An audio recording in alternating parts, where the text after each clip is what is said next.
guys, Erin Wheelock, and we are going to be talking to Stephen Esses again. I'm really excited to dive in. My name is Erin Wheelock with the Wheelock team at Keller Williams, and we are here to help people who are relocating from all over the world come to New York City. And I think this is going to be a really great episode where you can see if you should be looking into renting or if you should be looking into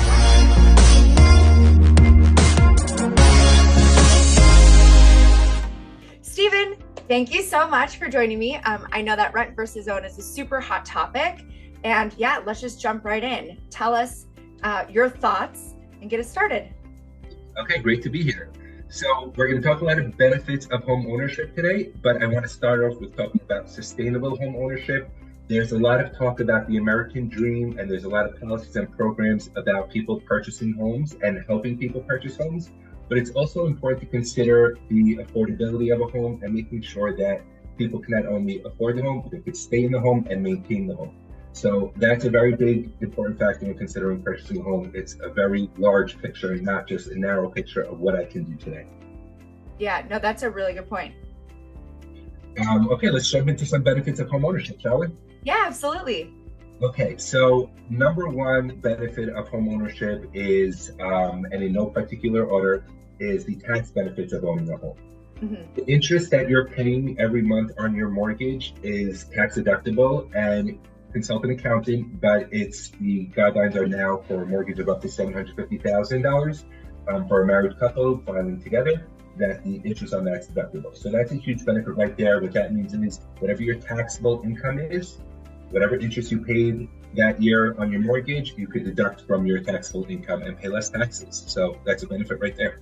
Yeah, and that's also really important because I know a lot of times when people are looking at renting versus buying, they are looking at, okay, well, you know, using this mortgage calculator, it might be $6,000 or something, including your monthly costs and your mortgage, and I could maybe rent it for $5,000. But people aren't always taking into consideration you have the property tax in there and you also have the interest. So that's a good point.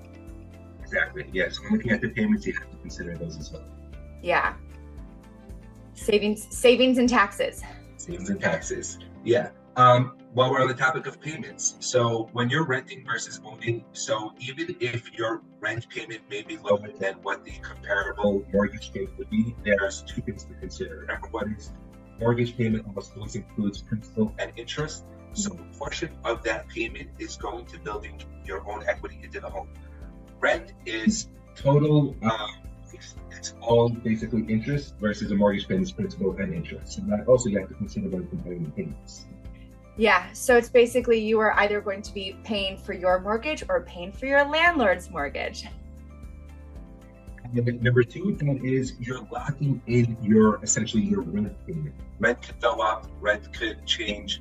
When you lock in a 30-year fixed mortgage, you're essentially locking in what your housing payment will be for 30 years.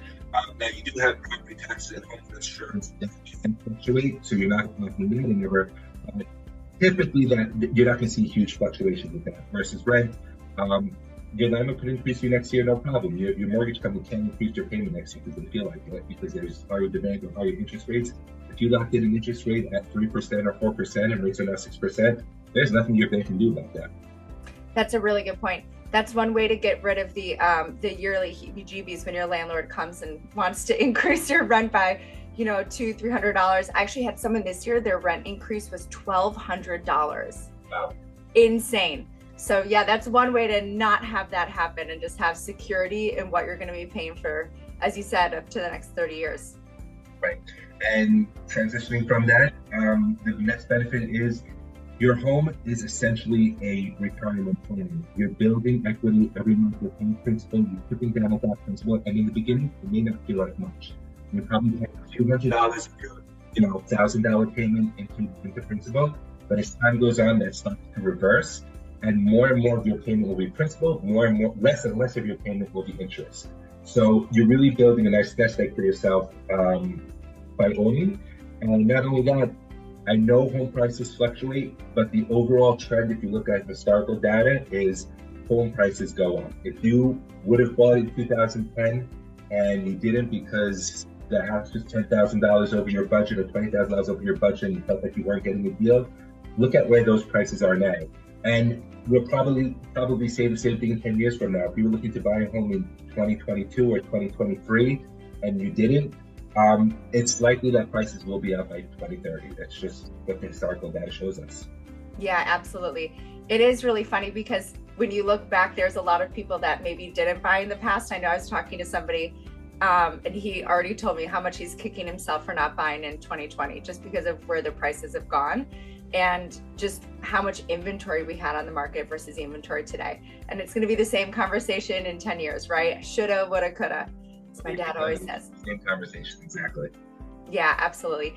And then also, you know, the good thing is if you partner with the right agent, we can also help to time it out, the sale, right? If it's not looking like the best market and people can afford to hold it, they could either rent it out or maybe stay in it until the home values do get to where they want to so they could sell it.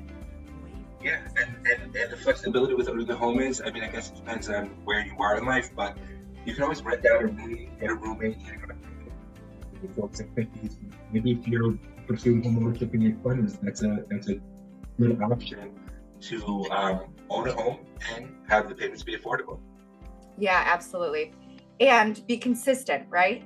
And there's also so many different products. I know that there's, you know, obviously the normal 30-year, but you also have like 7-year arms, different things like that as well to fit what somebody's looking for. Interest only, right? Yeah, exactly. I mean, each conversation is different that we have with the borrower based on their needs, but an adjustable rate mortgage is coming up more and more in conversation now. Number one, especially if you're purchasing, let's say, a starter home in the city, and you don't think you'll be there 7 to 10 years from now, an adjustable rate mortgage gives you a locked mortgage rate and a locked payment for, let's say, 7 years or 10 years. So if you plan on selling that time period, it's definitely a riskier option versus a 30-year fix, but it's a conversation to have and assess your goals and your objectives and see if that's a product for you. Yeah, I think the biggest thing for home ownership in New York specifically is just the down payment, right? Because condos are going to be typically 10% down, co-ops are going to be typically 20% down, maybe more. And I know a lot of townhomes, they're going to be looking at 25% down. So I think it's really a matter of if people have that money to put down, you know, it's a great investment to put it into. Correct. Yeah, down payment's really important.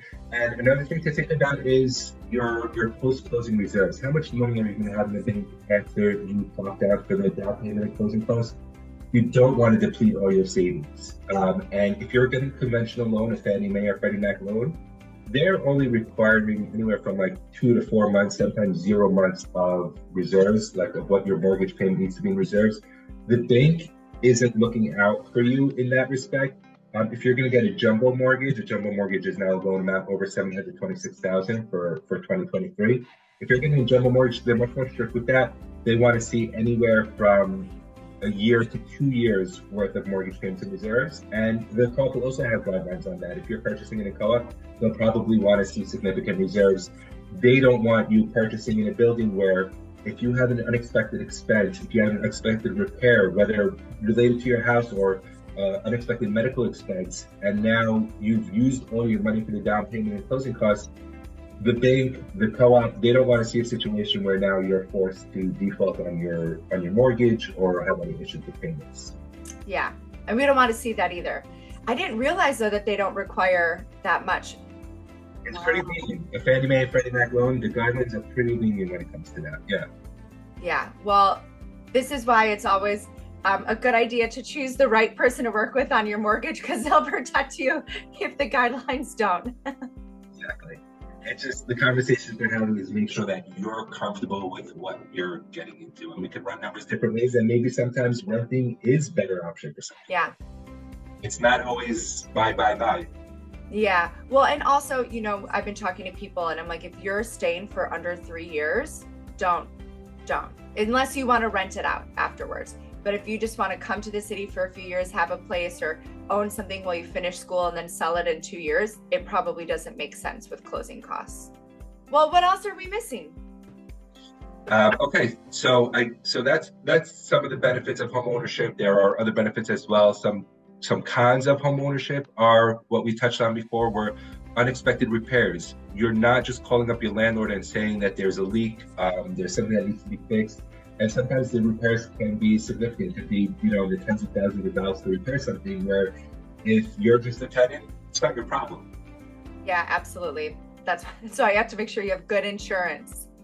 What we were talking about before, how if you're renting, you can be more transient. You could test out an area. Moving sucks, so I don't know if this is ideal for people, but if you want to test out a school district or test out a certain area, you're not locked into anything. You can, after a year, pick up and move, as much as that sucks. Yeah, moving is not fun. I do enjoy a good purge, don't get me wrong, but I usually tend to pack everything, move everything, and then purge afterwards. I don't know. I'm like, I get to the new place. And you can't think about the purge when you're packing up. Yeah, exactly. I wish I could though, but yeah, that's a good point, right? You can test out a neighborhood, see if you like it, and then you're not tied to it if you don't. Any other cons of buying? No, just making sure that, again, that you could get into the home, stay in the home, and maintain the home. Those are the three important factors for sustainable home ownership. Yeah, that's a really good point, and I feel like we don't talk about that enough, right? It's not just about buying it and getting into it, but making sure that you are secure in it, you have enough post-close liquidity, like you said, so you can cover the monthly payments if something unexpected comes up, and then really have that home for your next 5 to 10 years or however long you want it. Exactly. Yes. Awesome. Well, Stephen, thank you so much for joining me today. And as always, if you have any questions, Stephen's information is below. Be sure to reach out. All right. Thanks for having me. Thank you, Stephen. All right, that was a lot of really good information. And I love that we really went over sustainable home ownership, right? It's not just about buying. It might not be right for you, but if you are going to buy, there's some really good things in there to think about. Or if you're on the fence, you can always reach out to us. You can always reach out to Stephen. His information is below.